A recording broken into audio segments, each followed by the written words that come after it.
저희가 이제 국회가 개원을 했으니까 개원에 맞춰서 좀 소식들을 준비해봤는데 윤석열 대통령도 의원 300명 전원에게 축하난을 보냈습니다.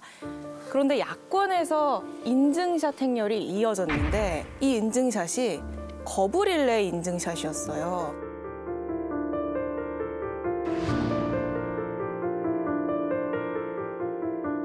어떻게 보셨어요, 이 장면들?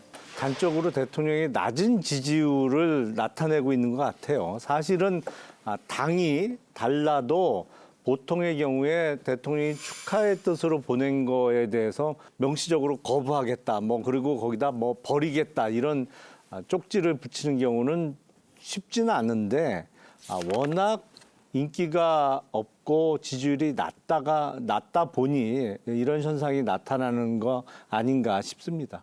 정상적이지는 않죠. 인사하는 거는 용산과의 관계가 안 좋다고 하더라도 그런 그 정치에 있어서의 최소한의 저는 도리라고 봐요. 축하는 아닙니까? 어쨌거나 특히 이제 조국혁신당 같은 경우에는 완전히 반 윤석열 대통령이 어떤 조국혁신당의 정체성인 것 같아요. 그래서 굉장히 좀 전체적인 걸 봤을 때 굉장히 씁쓸합니다. 근데 앞으로는 난도 보낼 필요가 없겠다. 국고 낭비겠다 생각을 합니다. 그 김준영 당선인이 버린다라고 붙여서 SNS에 올렸는데 품격이 없죠. 비아냥이라고 봅니다. 그렇지 않고서 그걸 뭐하러 그렇게 합니까? 아니 대통령이 보낸 난에다 대고 저렇게 모욕을 주는 건 저는 국회의원 당선인으로서의 자격이 없다. 저는 품격이 없다. A가 없다 이렇게 생각합니다. 몰래 버리면 괜찮고 내놓고 버리면 안 된다는 얘기인가요? 하여튼 대통령 부부도 하여튼 희한한 장면들인데 전 대통령들 책이나 혹은 또 저자가 직접 준 이제 책이나 이런 걸 아크로비스타에서 이제 관저로 오시면서 버렸다가 또 그거 누가 주워가지고 지금 뉴스가 되고 막 그러잖아요. 그래서 하여튼 버리는 세상인가 봅니다. 윤석열 대통령 이렇게 300명 의원 전원에게 축하난을 보내는가 하면 개원 첫날 국민의힘 워크숍이 있었죠.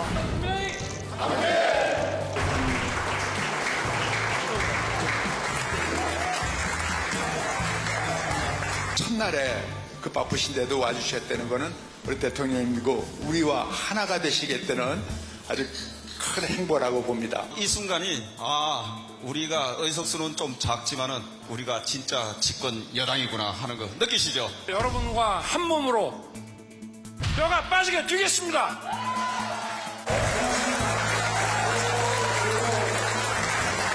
이 장면들은 어떻게 보셨어요?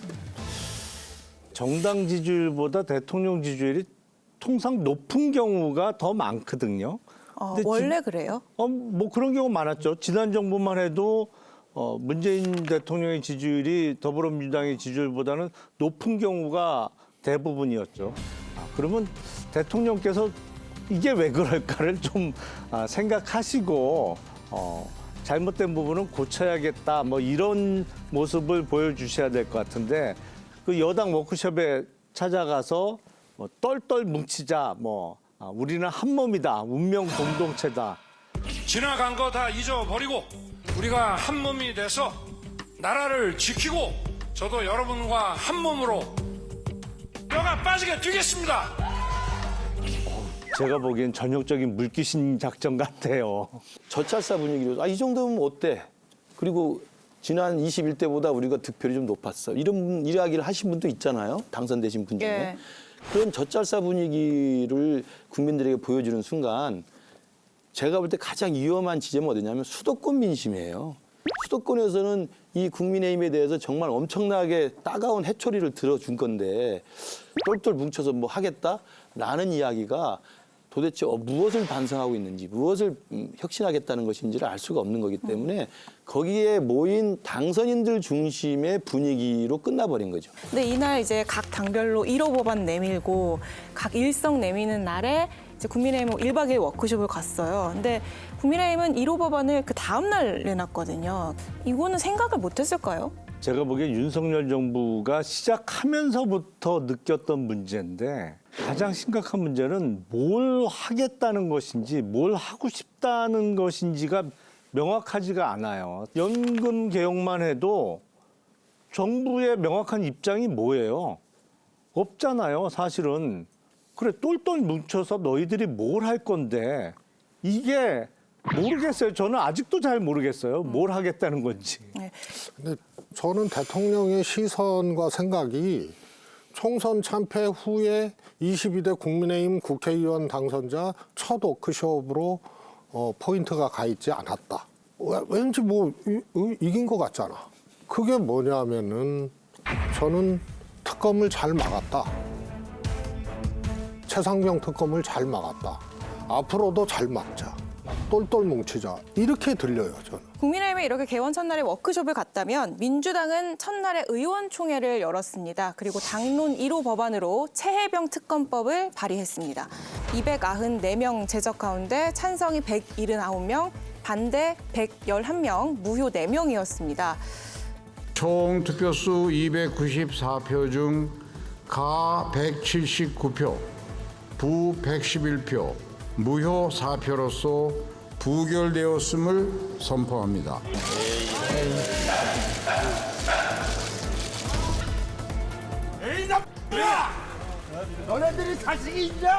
두 분은 이탈표 예측을 전주에 해주시고 가셨잖아요. 그래서 이탈표 예측 정산부터 하고 진도를 좀 나가야 될 것 같아요. 의원님, 네. 그러니까 당시에 찬성 의사를 공개적으로 밝힌 이 의원이 4분이 계셨고 그 4분보다 이탈표가 많을 수도 있다 예측을 하셨는데 어떻게 된 건가요? 굉장히 따지시는 인터뷰. 틀렸으니까요. 틀렸으면. 그 4명보다는 좀 많을 거라고 예상은 했었습니다. 네. 이탈표 몇 표 예상하십니까? 그걸 어떻게 알아요? 더더군다나 원외가. 근데 다만 그 스스로 여태까지 의사를 밝힌 의원 숫자보다 많아질 가능성은 있습니다.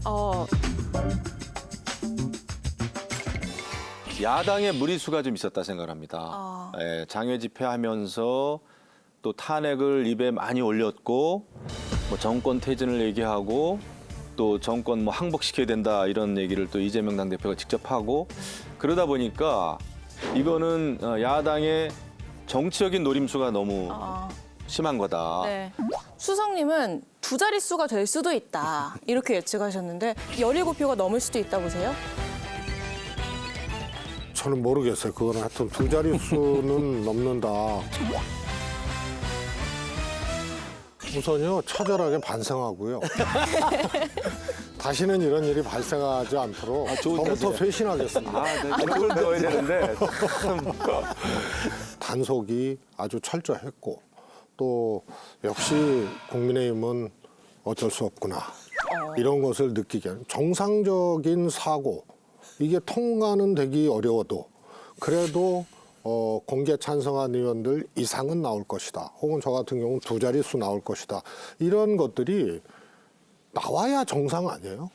야, 사고는 대통령이 친 것 같지만 혹은 쳤을 개연성이 있는데 이거 만약에 특검 해가지고 이게 탄핵까지 가고 이렇게 가게 되면 탄핵을 겪어본 정당 아니에요. 국민의힘. 이거 안 되겠구나 싶어서 대통령이 잘못했고 대통령이 싫어도 이거는 이 방어막을 형성하는데 결국은 동참을 한 거고 거기에 야당의 일종의 전략적 미스랄까요? 이런 것도 작용을 한 점이 있다고. 저는 그 분석이 대충 뭐 다 나온 것 같은데 최재정 수석이 정말 아주 겸허하게 처절하게 반성하겠다고 하셨기 때문에 역시 정치 고수라는 생각이 아니 듭니다. 제가 못 맞춘 거예요. 그러니까 못 맞춘 거에 대해서 지금 못 맞추고 따지는 시간 아니에요. 저는 말로만 혁신하지 않겠습니다. 근데 말로만 혁신한 거예요. 지금 말씀 잘하셨는데 처절하게 반성하겠습니다 해놓고 근데 국민의힘은 정상이 아닙니다 지금 그러신 거예요. 이게 수사가 종결되지도 않고 결과가 나오지도 않는데 불구하고 그냥 밀어붙인다는 생각이 많았던 겁니다. 그래서 이건 민심에 부합하지 않은 설익은 특검법을 밀어붙였기 때문에 이탈표가 적었다는 게 저는 정확한 분석이라고. 근데 여당이든 야당이든 그 지도부가 너무 무리하면은 반작용이 있어요. 추미애 의원을 국회의장으로 만들려고 지도부가 엄청 무리수를 뒀잖아요. 결과는 우현식 의원이 당선됐잖아요. 그 의원들의 표심은 정말 알 수 없는 것 예, 같아요. 해볼 너무 때까지. 밀어붙이면 반작용이 꼭 있습니다. 민주당이 개원하자마자 다시 특검법을 발의하고 22대에서는 국민의힘 내에서 8석만 이탈을 해도 거부권이 무력화가 됩니다. 민주당은 빨리 원구성하고 패스트트랙 태워서 반드시 관철시키겠다 이런 입장인데 민주당이 아무리 빨리 해도 거의 공수처 수사에 수사가 끝나거나 끝 무렵에야 특검법이 통과된다고 봐요. 왜요? 이재명 대표는 국회법에 따라서 7일 날 개원해야 된다라고 하는데 상임위 구성이라든가 원구성 협상이라든가 이런 것들이 그렇게 빨리 끝날지 언제까지 될지 우선 이 변수가 하나 있고요. 하나는 바로 이 특검법을 발의하고 상정하자마자 바로 방망이 칠 수는 없는 거거든요. 예. 그러면은 또 몇 달의 이제 시간들이 좀 흘러가지 않겠나 싶고 또 대통령 거부권 해서 다시 재의결하려면 이것도 근 한 달 가까이 또 소요가 되는 거기 때문에 대략 공수처 수사의 끝 무렵이나 그러지 않겠나 싶어요. 만약 최상병 특검이 정말 이러저러한 새로운 사실들이 막 드러나면서 민심이 비등하게 끌어올 경우에는 당대표 주도와의 리더십 하에서는 일부 국민의힘에서는 용산과의 일정 정도의 갈등을 무릅쓰고라도 이 특검을 여야 합의로 추진할 가능성이 있다고 봐요. 그 분석이라면 전당대회에도 용산의 입김이 작용할 수도 있다고 보세요? 그건 모르겠습니다. 그건 판보라가 다시 새로 시작하면 그때 새로운 아이템을 하시죠. 네, 알겠습니다.